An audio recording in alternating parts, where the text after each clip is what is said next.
Hello everybody, how's it going today? Glowplasma231 here, back in day, talk about Oshi no Ko, chapter number 140. Isn't that just a nice round, even number? It's divisible by 14, it's divisible by 10. I mean, those two are factors of each other. It's divisible by 2 also. I think we can throw 5 in there. It would not be divisible by 8. It would not be divisible by 6 either. You could probably get there with 4. Yes, you could definitely get there with 4. I think also if you divided 70, that would work pretty well too, but those are just a few factors of Oshi no Ko chapter number 140 here, and there are a lot of factors that actually go into this chapter, right? I knew I'd bring that whole discussion around somehow. I don't know if I did it well, but I sure enough did it, right? This chapter this week is titled, Is This Right? Sort of in that question-asking tone, just like, is this right, or is this right? Right, it's sort of in that question-asking sort of tone, like I said before. And this is a very interesting chapter. This entire chapter is told through the lens of the movie, of course, the 15-Year Lie, the movie that our entire cast is filming.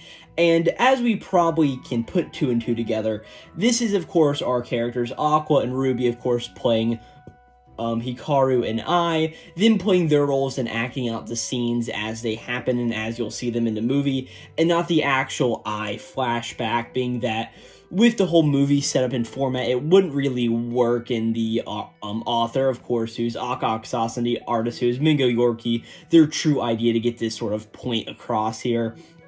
So this is a very interesting chapter, taking into factor of how it is set up.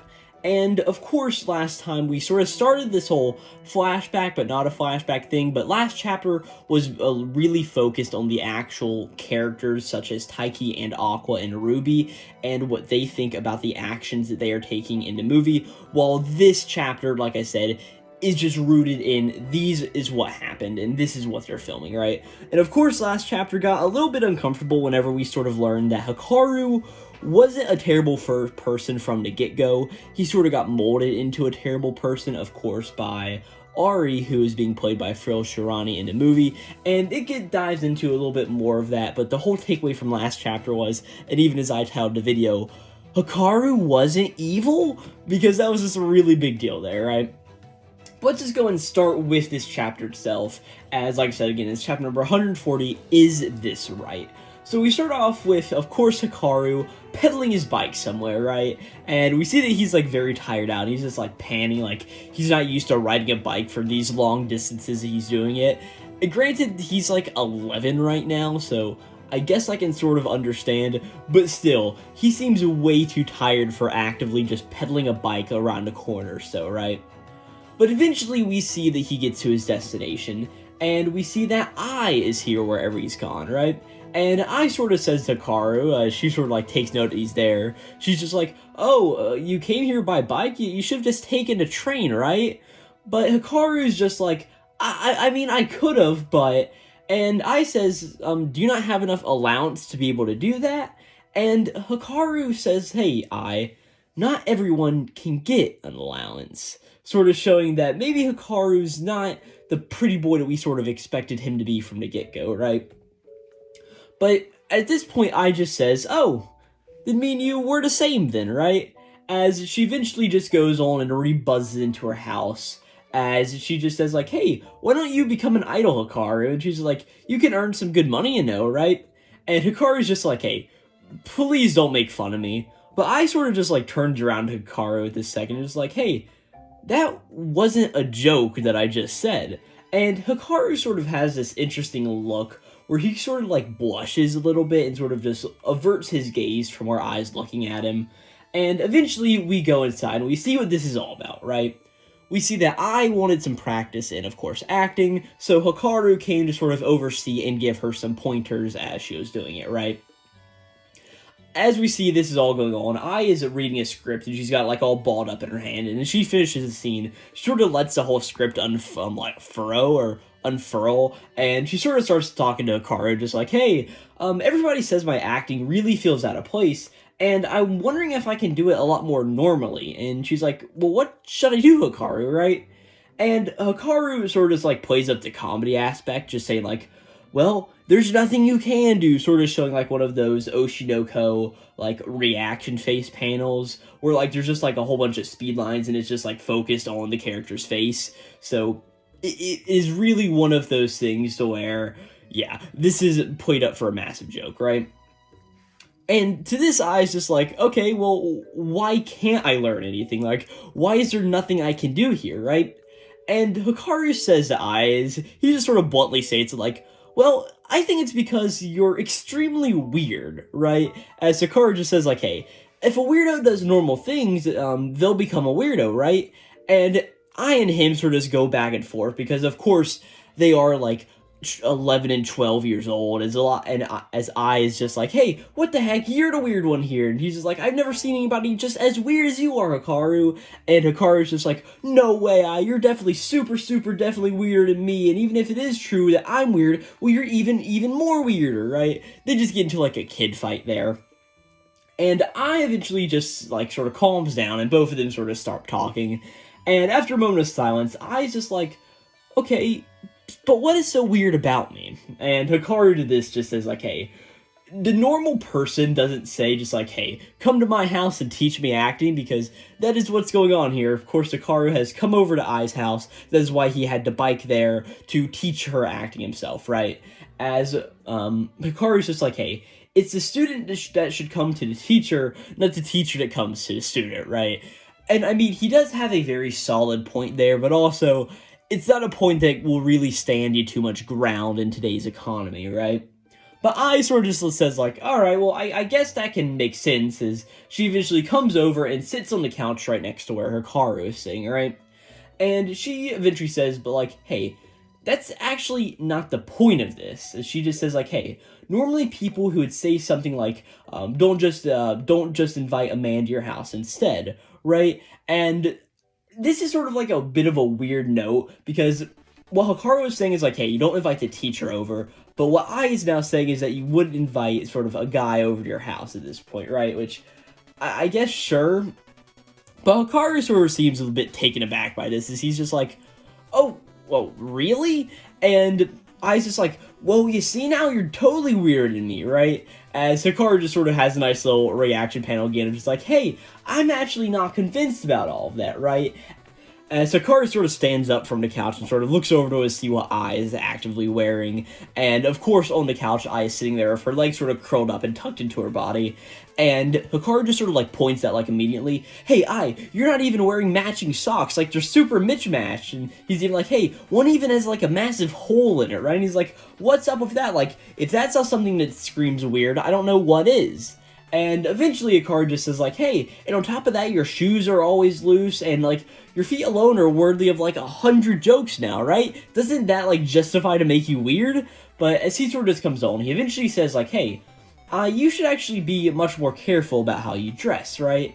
As eventually Ai sort of just takes this in, and eventually just like pulls her eyelid down and just says like, no way, and sort of like sticks her tongue out, right? And to this, we sort of just cut the scene from here, right? We apparently go to another day, and a little while later, as we see that Ai is eventually walking down the street.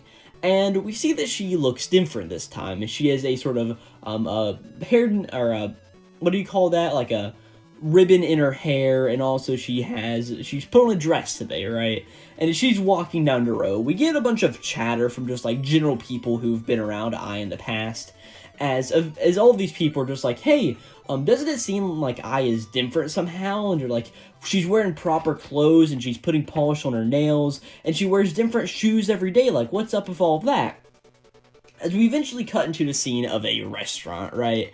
As we see that Ai and Hikaru are sitting down at this restaurant, and Hikaru is just like, hey, this is like a really fancy restaurant, right? And he's like, what are we doing here? But I just says like, hey, don't worry about it. We're here because the producer told me about this place, and from what I've heard, it's really popular from people in our acting industry, right? And I mean, if they like it, then we should like it too, right?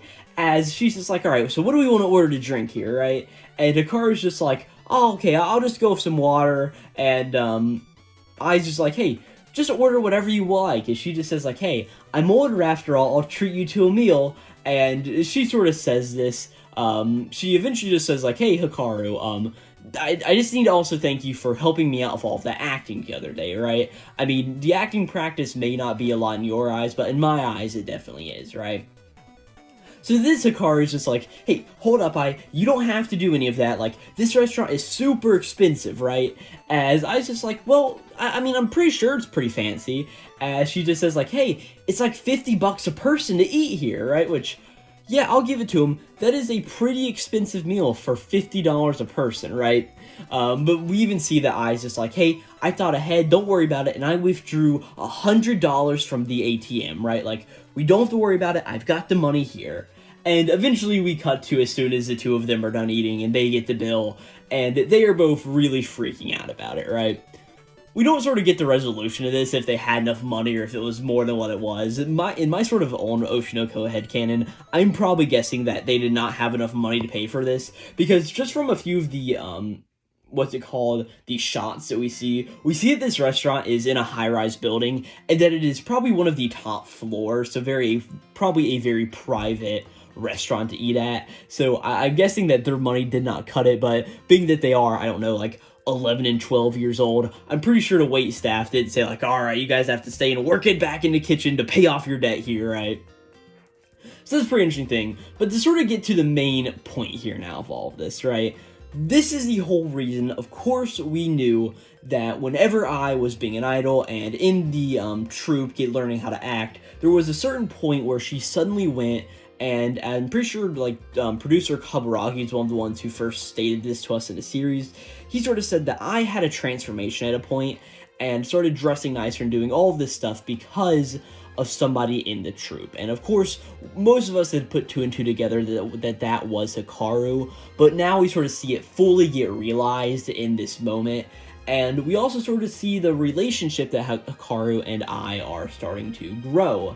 And it's really leading to a point of where maybe what Hikaru and I did isn't the same sort of thing that Hikaru is doing now, right? Maybe what they did came from more of a place of love, and that's sort of what has happened to Ari and Hikaru. But we'll get into more of that as the chapter goes on. But after the two of them get out of the restaurant, they're sort of walking back, presumably to Ai's place, or presumably to somewhere else. Or, never mind, it sort of looks like they split off at a certain point. But the whole thing is that, like, Hikaru's just like, hey, that was my first time eating all of that timed food. Like, it was actually, like, very delicious, right?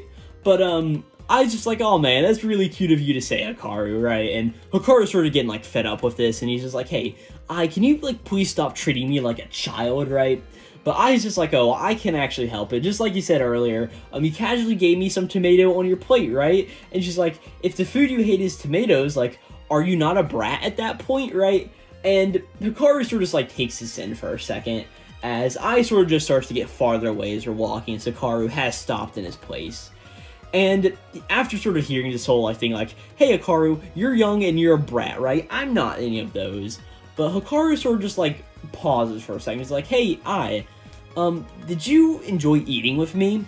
And I sort of just turns around and says, oh, yeah, I did. And at this point, we sort of see it, the two of them sort of just split off, as Ai sort of raises up her hand and waves bye to Hikaru, and in a very, like, anime girl way. I mean, I don't know how else to describe that, but at this point, we sort of cut the scene again, as we sort of see that Hikaru is maybe getting a feeling for Ai of some kind, right? As we cut to some narration just going through, right? As this is all in Hikaru's mindscape, as he's just thinking, like, hey, the truth is, tomatoes are actually my favorite. The truth is that I've been to that restaurant many times before with Ari. And he's like, also, the truth is that I get plenty of allowance. Sort of just breaking down multiple of the walls that Hikaru put up in this chapter. Of course, hey, we got that whole idea of, oh, Hikaru doesn't like tomatoes, right? Oh, Hikaru's never been to this restaurant. Oh, Hikaru doesn't get allowance. When in reality, it seems like he may actually get all of those things when he said he didn't. And Hikaru also says, like, and the truth is, I actually don't think that Ai is weirder than me. The truth is that the kind of behavior that I'm subjected to is disgusting and intolerable, as we of course at this point cut to just disturbing scene as we see a scene of Hikaru and Ari. And we get the whole idea here that Ari is a pedophile, as it sort of says, and that she is not a good person, and she is taking advantage of Hikaru in these moments, as Hikaru sort of breaks that down again, just saying like, hey, the truth is, I know this kind of behavior is disgusting, of course, as we sort of see some shots of Hikaru and Ari, and he's like, and I know that Ari-san simply is also a pedophile, and he's like, is this right? Is this the right thing for me to do in order to be loved by someone? As he's thinking about all the lies that he has ended up telling to Ai to get her to actually sort of love him in a way. Because, of course, love is one of the big themes of Oshi no Ko. And he just continues saying, like, hey, someone who doesn't have anything like me, as he just thinks, like, hey, am I really that cute? Is this how an innocent boy who doesn't know things should really work, and how they should really act? As he's like, is this the right lie for me to tell about myself? As he's just like, no one has even discovered my lie. And he's just like, they're all completely fooled. As he just thinks, I always have and I always will. As we suddenly cut more to a future moment where we see that Ai and Hikaru are back again. And we see that they are doing something, presumably some more acting practice or something. It is not really important in this moment. But of course, after Hikaru is saying all of this stuff in his mindscape, just like, hey, they always have and will always be completely fooled, he sort of just turns around, and I guess I sort of asked him a question, like, hey, Hikaru, how are you doing? But Hikaru just gives the answer in a present of, I'm fine. And at this point, I looks over to Hikaru and says, oh, is that a lie too? And Hikaru sort of takes a look at her and really just thinks like, huh? Like, what did she just say? As all of a sudden, Ai says, hey, I know, because we're the same. The eyes of liars, the eyes that are good at deceiving people. As we see in this moment, both eyes and both Hikaru's Starengons have turned black. And that is where we end off this chapter of Oshi no Ko. This chapter, in these last few pages, is loaded with so much information about Hikaru as a character, and it is legitimately fascinating to really see.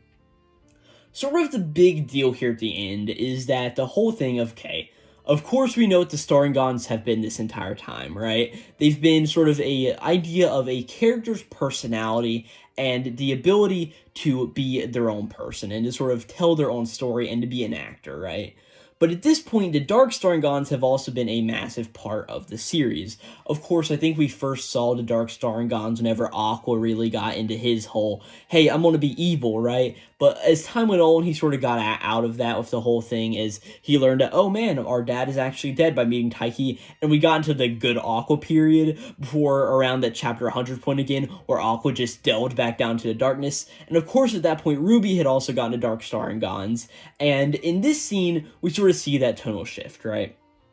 As we get the whole idea that the Dark Starengons are the eyes of liars, and it sort of seems that whenever the Starengons on a character are black or dark, that means the character is actively lying either to themselves or someone else, right? Of course, this brings up like a lot of like headcanon stuff, of course. So what is Aqua lying to himself about? And of course we knew what Ruby's whole deal was before, but that is sort of just like the big reveal of like the eyes of liars. Another thing I want to mention on this last page is I know, of course, we know that Aqua is playing Hikaru, and throughout the entire chapter, it may just be that Hikaru has been in outfits that we've never seen Aqua wear before, but in these last chapters, he's just wearing a regular t-shirt, so the resemblance of Aqua and Hikaru really, like, extremely comes through between these two scenes, so especially the last page of the chapter where we see Hikaru with the Dark Starengons. It is very easy to see. Going back into Hikaru's actual character, the whole thing of like, hey, the truth is, I've told all of these lies and nobody has actually found it out, and are these lies the right thing for me to tell as a person who I am? And eventually I breaking through that mold to come to Hikaru, it makes sense why they ended up getting along so well, because we know that Ai is also hiding some dark secrets of her own, so this is a really loaded chapter, and at the end, sort of just learning all of this stuff about Hikaru, I actually do find it really interesting and really, like, 100% intriguing as we sort of see the relationship between these two grow. And, of course, we know the whole situation about, okay, we know how Taiki came into the world, that Ari is not a good person and did things to Hikaru whenever he was really young, and that is the whole point. And really, that is none of Hikaru's fault, right? Hikaru was sort of groomed and made to be this person who he didn't want to be and do these things that he really didn't want to do, but he didn't have any control to get out of. But it really seems like the situation between him and I may have just come from not of a place of hatred, more of the actual place of love and Hikaru finding somebody who actually understands him, and then leading to the birth of course, Aqua and Ruby as we know in the series today. And, of course, then knowing that how Hikaru has turned out today was possibly because of what I did to him. I'm guessing that something happens between him and I that really makes this whole situation, the tension snap and break between the two of them. And at the same time, I completely lost my train of thought. And it's also by the part of Ari corrupting him as a person, right? That's really all the theory crafting I actually have. I didn't plan to get into that much depth on the chapter, but I really love talking about Hikaru's character because even in the brief moments that we've seen him, he is such a polarizing character. He's such a good young kid who has been really messed up and eventually turns into a terrible person who murdered an actress in the woods for some reason. I need to go back and reread that chapter because it was just wild and crazy, right?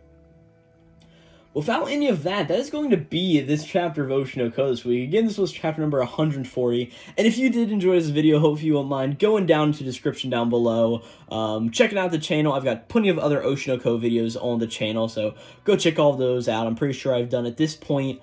I think next video will actually be the 30th total review I've done of Oshi no Ko, so I've been covering this series for actually a good long while altogether, and if I'm not mistaken, I've been covering it for over a year now at this point, so that's just also just crazy to actually think about, so yeah, but also if you mind subscribe to the channel, it really helps me out. We just hit 100 subscribers, and that's just an awesome milestone, and I know that we can just keep on growing, and yeah, leave a comment down below if you thought anything about my Hikaru breakdowns this week. So, yeah, without further ado, I really don't have too much else to say. Again, this was chapter number 140 of Oshi no Ko. Oh, when does the next chapter come out? The next chapter comes out tomorrow at the day of recording this video, Wednesday, the 21st of February of 2024 at, of course, 10 a.m. on the eastern coast of the United States. So at the point you're watching this video, you were either right before the next chapters come out, or the next chapter is already out, and you can probably go see the review of it on the channel. I'll have the playlist linked down below in the description. But yeah, without further ado, I really don't have too much else to say, and yeah, this has been Glowplasma231, signing out.